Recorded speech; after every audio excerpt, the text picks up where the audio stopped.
At the National Assembly, the opposition has introduced a revised bill for a special probe into President Yoon over his martial law declaration. This is expected to lead to a tug-of-war with the ruling party. Our political correspondent Shin Ha-young explains what's at stake. The opposition is seeking another chance to pave the path for a special investigation into allegations against President Yoon Suk Yeol for his brief imposition of martial law. 6 opposition parties on Thursday introduced a revised bill that would create a special counsel position to investigate insurrection charges against the president. This follows the rejection of an earlier bill during a revote the previous day.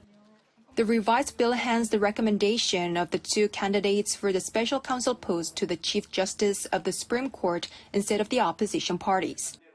It also removes the opposition's veto right over the recommended candidates.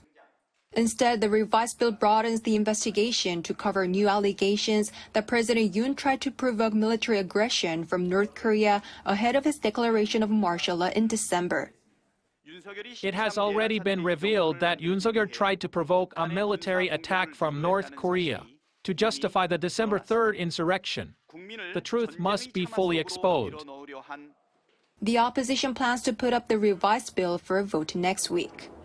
The ruling People Power Party, after reaching a consensus on Wednesday to reject the original bill, said it will discuss its own revisions to address controversial provisions. People Power Party will not negotiate out of fear.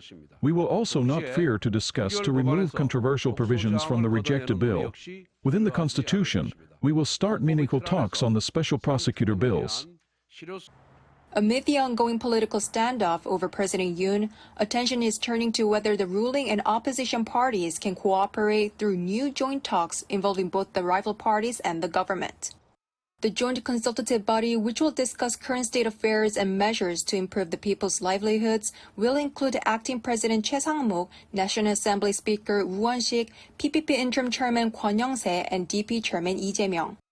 The rival parties were set to hold the first meeting of the consultative body 2 weeks ago, but it was cancelled due to the opposition's impeachment motion against Prime Minister Han Duck-soo. For the time being, the parties and the government are fine-tuning details on the specifics of the joint talks, narrowing down the agenda and its goals. However, while the PPP wants to prioritize legislation on future industries and the people's livelihood, the DP is focused on passing a supplementary budget first, which could make aligning their agendas difficult. Shin Ha-young, Arirang News.